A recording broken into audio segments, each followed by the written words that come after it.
आज से 17 साल पहले मुंबई के वर्ली इलाके में एक हाई प्रोफाइल ऐसा हत्याकांड हुआ जो इतिहास के पन्नों में दर्ज है।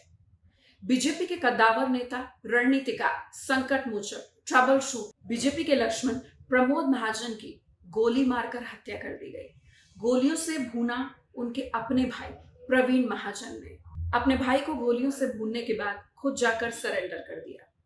90 के दशक की सियासत का बीजेपी का एक असरदार चेहरा प्रमोद महाजन उस दिन हम सबके बीच में नहीं रहा। अस्पताल में जाते जाते वो सिर्फ यही बोला कि भाई, ये तुमने क्या किया। मुझे विश्वास नहीं है कि प्रवीण ने मुझे गोलियों से क्यों भूना। इन तमाम चीजों पर तो हम चर्चा करेंगे। बहुत दुखद ये हत्याकांड था, लेकिन उससे पहले राजनीति के ये धुरंधर माने जाते थे। भारतीय जनता पार्टी के सियासत के सबसे युवा प्रभावशाली चेहरे थे। इनके सियासी सफरनामे पे पहले आपको जानकारी दे देते हैं। प्रमोद महाजन 30 अक्टूबर 1949 को तेलंगाना के महबूब नगर में जन्मे। स्कूल की पढ़ाई के दौरान ही वो आरएसएस से जुड़ गए। पुणे में जर्नलिज्म की पढ़ाई करी, लेकिन कुछ खास मौका नहीं मिला तो कॉलेज में अंग्रेजी के शिक्षक बन गए। पिता पेशे से शिक्षक थे और करीब 22 वर्ष के जब प्रमोद थे तो उन्हीं के सिर पर पिता का साया उठ गया। इसका मतलब ये है कि कम उम्र में जिम्मेदारी उन्होंने संभाल ली।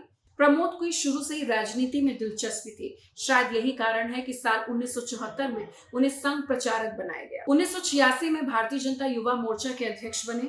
84 में प्रमोद महाजन ने लोकसभा चुनाव लड़ा। 95 में शिवसेना बीजेपी गठबंधन के पीछे के मास्टरमाइंड थे। वो बीजेपी में एकमात्र व्यक्ति थे जिनके ऊपर बाला साहब ठाकरे ने विश्वास जताया। 1986 में प्रमोद महाजन अपना पहला लोकसभा चुनाव जीते और डिफेंस मिनिस्टर बने। 1998 में दोबारा चुनाव हुए और बीजेपी की सत्ता में फिर से एंट्री हुई, लेकिन उन्हें हार का सामना करना पड़ा। 90 के दशक में जब बीजेपी की राजनीति परवान पर थी तो प्रमोद महाजन इस सियासत के पीछे एक असरदार व्यक्तित्व थे। दूसरी पीढ़ी का इन्हें चाणक्य कहे जाने लगा।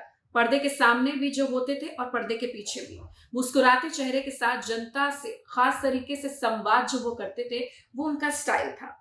बीजेपी और अटल बिहारी वाजपेयी सरकार के कई मामलों में वो संकट मोचक थे। बैकरूम स्ट्रैटेजी में माहिर थे। 90 के दशक के आखिरी तक बीजेपी की राजनीति में अटल आडवाणी के बाद जो असरदार चेहरा नजर आने लगे थे वो थे प्रमोद महाजन। इन्हें लोग चतुर, अपने होमवर्क में परफेक्ट और जनता से जुड़कर जमीनी तौर पर मजबूत नजर आने वाले नेता के तौर पर जानते थे।